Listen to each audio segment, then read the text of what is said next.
আমার এখন সবচেয়ে ভয় হচ্ছে গিয়ে বেঁচে থাকা। সিরিয়াসলি যে 2-3 দিনের ভিতরে একটা গ্রুপ ঘুরতেছে আমারে মারবার লাগি, যেভাবে আমি পাইছি আমার সিকিউরিটি আমি বিশ্বাস করি উপরে আল্লাহ নিচে আমার এলাকার মানুষ। ব্যারিস্টার সুমনকে দেখা মাত্র মারতে ছুটে আসেন ব্যারিস্টার সৈয়দ সাইদুল হক সুমনের উপর হামলা ও গাড়ি ভাঙচুরের অভিযোগ উঠেছে। আরুয়াকান্দি এলাকায় পৌঁছালে তাদের উপর দেশীয় অস্ত্র নিয়ে হামলা চালায় দুর্বৃত্তরা। ভাঙচুর চালানো হয় গাড়িতে। ঝুঁকি এখন সেটা দিয়ে জবাবটা আরো স্পষ্টভাবে দেওয়া যাবে। এই ভদ্রলোক যারা সুমনের কথা বলছি, এক ধরনের খুব সাধারণ ডেমাগগরি স্টান্টবাজি করেন। উদাহরণ দিই, রাসেলস ভাইপার আছে, ধরার ওঝা নেই। মানে উনি যদি রাজনীতি করে থাকেন, এটা তো ওনার দল, উনি স্পষ্টভাবেই বলেন যে উনি আওয়ামী লীগ করেন। উনি রামেশ্বর নৌকার চেয়েছিলেন, পান নাই, তারপর উনি। সুপ্রিয় দর্শক শ্রোতা, আসসালামু আলাইকুম। দেশে এবং প্রবাসে, দূরে এবং কাছে যে যেখান থেকে আমার এই ভিডিওটির সাথে সংযুক্ত হয়েছেন, সকলকেই আন্তরিক শুভেচ্ছা, অভিনন্দন। সুপ্রিয় দর্শক শ্রোতা, স্ক্রিনের সংবাদ শিরোনাম দেখেছেন, এখন দেখাবো বিস্তারিত। প্রিয় দর্শক শ্রোতা, আপনারা দেখতে পারতেছেন ব্যারিস্টার সুমন ভাইকে কিন্তু আক্রমণ করেছে। ব্যারিস্টার সুমন ভাইকে কিন্তু গাড়ি ভাঙচুর করা হয়েছে। ব্যারিস্টার সুমন ভাই কিন্তু জীবন নাশকের হুমকির মুখে পড়ে রয়েছে। প্রিয় দর্শক, ব্যারিস্টার সুমন ভাই এখন নিজেই বলতেছে, আপনারা ইতিমধ্যে দেখতে পারতেছেন। সুপ্রিয় দর্শক শ্রোতা, ব্যারিস্টার সুমন ভাই কিন্তু আগে অনেকবার বলেছে আমার জীবনের উপরে ঝুঁকি রয়েছে। তিনি বিশ্বাস করে বাংলাদেশের জনগণকে, তার এলাকার সোনারঘাট মাধবপুরে যে জনসংখ্যা রয়েছে, জনগণ রয়েছে, তাদের উপরে ভরসা এবং আস্থার উপরে বেঁচে আছে ব্যারিস্টার সুমন ভাই।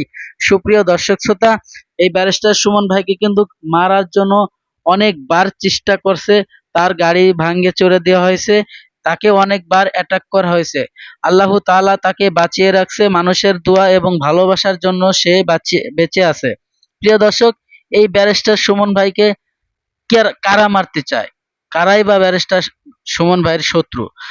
আসলে ব্যারিস্টার সুমন ভাই এমন কিছু কিছু কথা বলে, এমন ন্যায্য কথা বলে, দুর্নীতির পক্ষে বিপক্ষে কথা বলে, যার জন্য অনেকেই যারা দুর্নীতি করে তাদেরকে এই ব্যারিস্টার সুমন ভাই হয়তো দেখতে পারে না, মনে মনে অনেক ঘৃণা করে, হয়তো বাস্তবতায় কিছুই হয়তো বলতে পারে না, কিন্তু অনেকবার চেষ্টা করেছে ব্যারিস্টার সুমন ভাইকে মারার জন্য।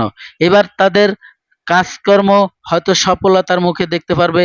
আর এটাও ব্যারিস্টার সুমন ভাই বুঝতে পারছে, যার জন্য তার এলাকার জনগণকে বলেছে, আপনারা আমার কাছে এসে কখনোই কেউ আর ছবি তুলতে চাবেন না, কেউ সেলফি নিতে আসবেন না, কারণ আমি এখন সবাইকে অবিশ্বাস করছি।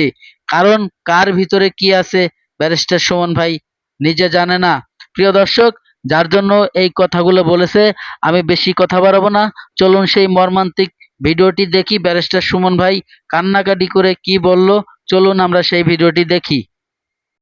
আপনারা আমার সাথে কেউ সেলফি তুলতে পারতেন না, কারণ আমি একটা খবর পাইছি সিরিয়াসলি যে 2-3 দিনের ভিতরে একটা গ্রুপ ঘুরতেছে আমারে মারবার লাগি, যেভাবে আমি পাইছি আমার সিকিউরিটি আমি বিশ্বাস করি উপরে আল্লাহ নিচে আমার এলাকার মানুষ। অন্য কেউ হইলে তো আজকে মাঠও আইল না, আমি মাঠও আইছি। আমি চাই মরলে, আমি সোনারঘাটটা মরলে সবচেয়ে বেশি খুশি হইব যে অন্তত আমার মাটিতে, আমার এই যেন আমার সব কিছু আমার মাটিতেই হয়। তাও আমি ভয়ে আমার কোনো কিছু কাজ আমি বন্ধ করব না। শুধু আপনাদেরকে বলবো, আমি একটা এক্সট্রা সিকিউরিটি আপাতত যে কোনো কেউ আমি শরীরের কাছে অ্যালাউ করব না। আপনারা আপাতত আজকে কালকে সেলফি তুলবেন না, কারণ গেলে ফিরানো যায় না। এখন অনেকে কে কোন মন নিয়ে যায় বোঝা যায় না, সবারই তো মনে হয় আমার সোনারঘাট মাধবপুরের, কিন্তু দেখা গেল এই মাছালো দাঁড়া বা ইয়েনির সাথে এটা তো হইতে পারি না কোন সময়, ওই যে রাসেল ভাইপার যেটা। তা আপনারা একটু আমার সেফটির লেগে চেষ্টা করবা, বাকিটা আমি উপরওয়ালার কাছে সাইডা দিছি। ওকে। মাননীয় আইনমন্ত্রী আনিসুল হক সাহেবের এলাকা কসবা থেকে আসছেন, আইনমন্ত্রীর সাথে স্বতন্ত্র এমপির খেলা নাকি? আর সাথে আসছেন আমাদের আজকে, যেহেতু উনি বাইরে থেকে আসছেন অতিথি, উনি আমাদের প্রধান অতিথি, আমাদের যে নবীনগর উপজেলা, ব্রাহ্মণবাড়িয়ার নবীনগর উপজেলার কৃতি সন্তান, যিনি এইবারের একজন এমপি ক্যান্ডিডেট ছিলেন, ব্যারিস্টার জাকির ভাই, উনি আমাদের মাঝে উপস্থিত হয়েছেন। উনার এলাকায় আমি 2বার গিয়ে ফুটবল খেলে আসছি আমরা, একবার উনি জিতছেন, একবার উনি হারছেন। 3বার মনে গেছি নাকি, 2বার। তো যাই হোক, আজকের রেজাল্টটা কি হয় বুঝি না, তবে এদের প্লেয়ারদের লক্ষণ দেখা যাইতেছে এরা একটু তাজা মনে হইতেছে বেশি, কারণ আইন সুপ্রিয় দর্শক শ্রোতা, এতক্ষণে আপনারা যে ভিডিও ক্লিপটা দেখেছেন, ব্যারিস্টার সুমন ভাইয়ের গাড়ি ভাঙচুর করে দিয়েছে, ব্যারিস্টার সুমন ভাইকে মারার হুমকি দিচ্ছে। দর্শক, আশা করি আপনাদের হয়তো অনেকেরই ভালো লেগেছে। আর যদি ভালো লেগে থাকে অবশ্যই আপনার মূল্যবান মতামত কমেন্ট বক্সে কমেন্ট করে দিবেন এবং ভিডিওটি লাইক কমেন্ট শেয়ার করবেন। প্রিয় দর্শক, এখন আপনাদের সাথে আরো একটি ভিডিও ক্লিপ শেয়ার করব। ব্যারিস্টার সুমন ভাইকে যখন মারার হুমকি দিচ্ছে, ব্যারিস্টার সুমন ভাইকে যখন জীবন নাশেকের হুমকি দিচ্ছে, ব্যারিস্টার সুমন ভাইয়ের যখন এত বড় বিপদ সামনে রয়েছে, ঠিক সেই মুহূর্তে এই কনফারেন্সে এবং মিডিয়াতে এসে কি ধরনের কথা বলল এই আমাদের এক বড় নেতা। চলুন আমরা সেই টিভি সেন্টারে যে আলোচনা হয়েছে সেই ভিডিওটি আমরা দেখি। প্রিয় দর্শক, অবশ্যই আজকের এই ভিডিওটি দেখার জন্য যারা প্লে করেছেন সবাইকে অনুরোধ করব ধৈর্য সহকারে আজকের এই ভিডিওটি কন্টিনিউ করবেন, আর অবশ্যই আপনার মূল্যবান মতামত কমেন্ট বক্সে কমেন্ট করে জানাবেন। দর্শক, চলুন সেই ভিডিওটি দেখি। সরকারের মধ্য থেকে রাসেল ভাইপার পোষা হয়, পুষে ছেড়ে দেয়া হয়। এই সরকার বিব্রত হয়, লজ্জিত হয়, ওটুকু ন্যূনতম সেন্স তাদের আছে বলে আমি একেবারেই বিশ্বাস করি না। জনাব সুমনের যে উক্তিটা দিয়ে আপনি শুরু করেছেন, আমি সেই জায়গায় আসি, সেটা দিয়ে জবাবটা আরো স্পষ্টভাবে দেওয়া যাবে। এই ভদ্রলোক, জনাব সুমনের কথা বলছি, এক ধরনের খুব সাধারণ ডেমাগগেরি, স্টান্টবাজি করেন। উদাহরণ দিই, রাসেল ভাইপার আছে, ধরার ওঝা নেই। মানে উনি যদি রাজনীতি করে থাকেন, এটা তো ওনার দল, উনি স্পষ্টভাবেই বলেন যে উনি আওয়ামী লীগ করেন। উনি রামেশ্বর নৌকার চেয়েছিলেন, পান নাই, তারপর উনি স্বতন্ত্র হয়ে নির্বাচিত, উনি যুবলীগের কেন্দ্রীয় কমিটিতে ছিলেন। আমি যদি বলি পাল্টা কথা, সরকারের মধ্য থেকে রাসেল ভাইপার পোষা হয়, পুষে ছেড়ে দেয়া হয়। কারণ ওই রাসেল ভাইপাররা মানুষকে যাতে কামড় দেয়, কাটে কাকে, যারা তার ক্ষমতার মধ্যে সমস্যা তৈরি করে, তাকে ও আক্রমণ করে, তাকে ও ছোবল দেয়, ছোবল দিয়ে সাইজ করে, এবং সেই কারণেই রাসেল ভাইপারগুলো পোষা হয়েছিল। আমরা যারা বেনজিরের কথা আমি অনেকবার বলেছি, যখন প্রথম আমাদের সামনে এসেছিল, একটা দেশের পুলিশ চিফ কি করছেন না করছেন ইশতিয়াক ভাই অনেক ভালো জানবেন। এটার গোয়েন্দা তথ্য সরকারের কাছে থাকতে হবে। উনি কোনো খারাপ কিছু না করলেও এই পোস্টটা এতই গুরুত্বপূর্ণ পোস্ট, তার পেছনে প্রচুর গোয়েন্দা তথ্য সরকারের কাছে আছে। উনি কি করেছেন, কি সম্পদ অর্জন করেছেন। উনি গোপালগঞ্জে, এই যে সুমন এখন খুব আফসোস করে বলেন যে আরেকটু হলেই বঙ্গবন্ধুর মাজারে তার জমির উপর দিয়ে যেতে হতো, ইত্যাদি ইত্যাদি বলছেন, অথচ সরকারি তথ্য জানে। তিনি হিন্দুদেরকে উচ্ছেদ করছেন ওখান থেকে অলমোস্ট এই শত বা বিঘা জমির মধ্যে। সব তথ্য জানার পরও কেন হয়নি?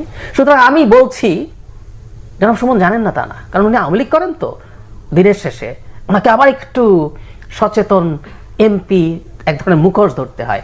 ইশতিয়াক ভাই বললেন উনি দুদকে গেছেন। উনি কি এস আলমকে নিয়ে দুদকে গেছেন? জনাব বেনজিরকে নিয়ে তথ্য যখন পত্রিকায় আসলো, ওনার মনে হলো যাওয়া দরকার আছে। এস আলমকে নিয়ে $1 বিলিয়ন পাচারের তথ্য ডেইলি স্টারে আসে নাই? আসছে। জনাব আজিজকে নিয়ে তথ্য আসে নাই? মানব জমিনে প্রত্যেকটা দাগ নম্বর সহ উল্লেখ করা হয়েছে, কিন্তু জাস্ট ঢালাও অভিযোগ, ওনার এত বিঘা এরকম না, কোনখানে কোন মৌজায় কত দাগে কত কিছু আছে, একটা পত্রিকায় খুব স্পেসিফিকলি ওই তথ্য আসছে। গেছেন উনি ওখানে? তার মানে আসলে বেনজিরকে ক্ষেত্রে ওনাকে যেতে বলা হয়েছিল। ইট ওয়াজ আ স্টান্ট, আই রিপিট। কোনো কারণে বেনজিরকে এই কাজটা করতে চেষ্টা করার সরকারের দিক থেকে হয়েছে। It's a different discussion. তাহলে যে কথাটা আমরা আসছিলাম, সরকার আসলে বিব্রত, লজ্জিত কিছু না, কারণ সরকার নিজে এগুলো করছে। আমি কেন এগুলো করে? ইশতিয়াক ভাই বলছেন যে তারা নিজেরাই এখন দেশের মালিক মনে করেন, ট্রুলি তাই। আমরা মানে প্রজা টোজাও নেই, ভালো রাজার অধীনে প্রজারাও আমাদের চেয়ে ভালো থাকে। আমরা কৃতদাসের মতো পরিণত হয়েছি। কৃতদাস হিসেবে দেখেন আপনি প্রচুর, মানে সার্চ করলে প্রচুর পাবেন। ম্যাজিস্ট্রেট ইউএনওকে মানে ভাই বলেছে, কেন পিটিয়েছেন? ভাই বলা যাবে না। আরে ইউএনও নির্বাচিত পৌরসভা মেয়রকে তুই তাহার করে গালিগালাজ আমার কাছে অডিও আছে। তো তাহলে খেয়াল করেন ওনাদের ওই জায়গাটা, তো ওই জায়গাটা ওনারা গেলেন কেন? একটা কথা একটু খুব স্পষ্ট, সেটা হচ্ছে আমরা যেই ধরনের দেশ চালাই, ব্রিটিশ যে সিস্টেমের, আমাদের এখানে প্রশাসন একটা গুরুত্বপূর্ণ জায়গা, পুলিশও খুব গুরুত্বপূর্ণ, কোনো সন্দেহ নেই। কিন্তু আমাদের মূল দাবির জায়গাটা হচ্ছে তাদের যে জুডিসডিকশন আছে, তাদের যে দায়িত্বে চৌহদ দিয়ে আছে, ওরা এক পা বাইরে তারা যাবেন না। আপনি কি ইউএনওদেরকে, মানে উপজেলা চেয়ারম্যান যারা আপনার দলের লোকজন, তাদেরকে অপ্রেস করে? প্রিয় দর্শক, ধৈর্য সহকারে যারা আমার এই ভিডিও ক্লিপটা দেখেছেন, আর হয়তোবা আপনাদের ভালো লেগেছে। আর যদি ভালো লেগে থাকে অবশ্যই আপনার মূল্যবান মতামত কমেন্ট বক্সে কমেন্ট করে জানাবেন, এবং ভিডিওটি যদি ভালো লাগে, চ্যানেলটিকে যদি সাবস্ক্রাইব করতে মন চায় অবশ্যই সাবস্ক্রাইব করে রাখবেন পরবর্তী ভিডিও পাওয়ার জন্য। দর্শক, আজকের মতো ভিডিও থেকে বিদায় নেব। সবাই ভালো থাকবেন, সুস্থ থাকবেন। আল্লাহ হাফেজ।